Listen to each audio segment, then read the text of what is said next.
ஐயா என் கிணற காணோம் ஐயா என் கிணற காணோம் ஐயா ஐயா என் கிணற காணோம்.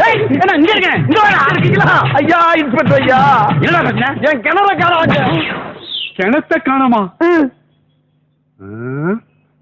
தெளிவா சொல்லு, கிணத்த காணோமா இல்ல கிணத்து பக்கத்துல இருந்தா பம்பு செட்ட காணோமா? சத்தியமா கிணத்தை தான் காணோம். மரியாதையா வந்து கண்டுபிடிச்சு கொடுங்க, இல்லன்னா எல்லாரும் உள்ள வச்சிருவேன். வாங்க வேமா வாங்க வாங்க வாங்க வாங்க ஐயா.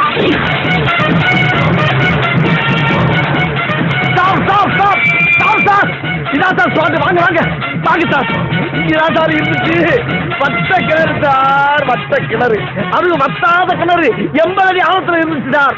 இங்கதான் சார் படிக்கட்டு இருந்துச்சு. அதை எடுத்துட்டு பண மரத்தை ஊட்டிட்டு போயிருக்காங்க சார். இந்த ஏரியாவிலே வத்தாத கிணறு என் கிணறு தான் சார். இந்த கிணறை வச்சு நான் என்னென்ன விளைய வச்சு தெரியுமா? இந்த பக்கம் 500 தென்னை, இந்த பக்கம் 500 வாழை, நடுவுல ஒரு 1000 அடி நீளத்துக்கு வாய்க்கா, இந்த பக்கம் 500 கொய்யா மரம் சார். அம்புட்டி ஆட்டையை போட்டு போயிட்டாங்க சார். சரி அதுக்கு போனாலும் பரவாயில்ல, கிணத்த ஆட்டையை போட்டு வகுத்துல அடிச்சுட்டு போயிட்டாங்களே. இங்க பாருங்க, அந்த தெரியுது பாருங்க ஒரு ஊரு. ஆமா, அந்த ஊருக்காரன் பூரா இந்த கிணத்துல தான் சார் வந்து தண்ணி எடுத்துட்டு போவான். அந்த அளவுக்கு அம்புட்டு பேருக்கு பெர்மிஷன் கொடுத்து வச்சிருக்கேன் சார் நான். என்ன அழுக, என்னால முடியலடா. பார்த்தீங்களா சார், பார்த்தீங்களா? என் கதையை கேட்டு நீங்களே பிம்மி பிம்மி அழுகுறீங்க பாரு.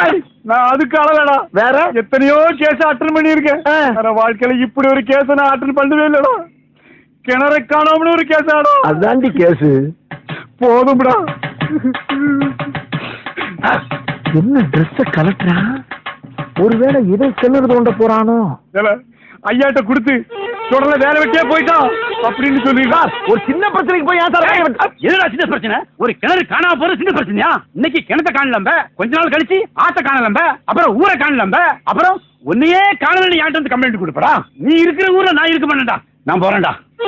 இப்படி ஒரு முடிவு எடுத்துட்டா? 5 லட்சம் கொடுத்து வேலை சேர்ந்தேன்.